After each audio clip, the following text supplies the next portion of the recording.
Ja, keď som niečo povedal, tak to bolo vytrhnuté z kontextu.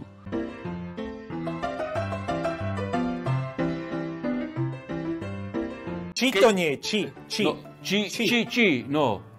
som nepovedal, že to je to je veľká vec, či. Hej?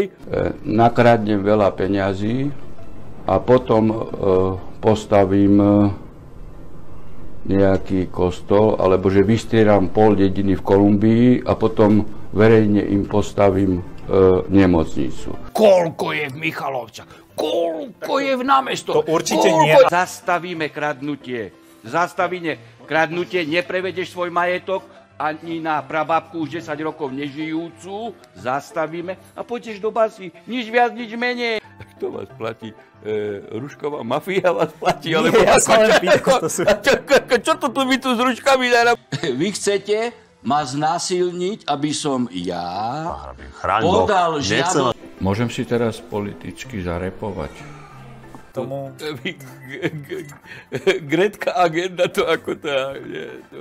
Slovensko nechce a nepotrebuje za prezidenta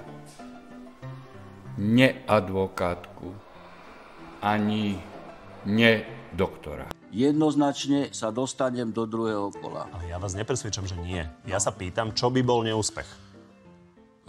Neúspech by bol, keby som sa nedostal do druhého kola. Dobre. Tak pokiaľ nerozumiete, to je váš problém.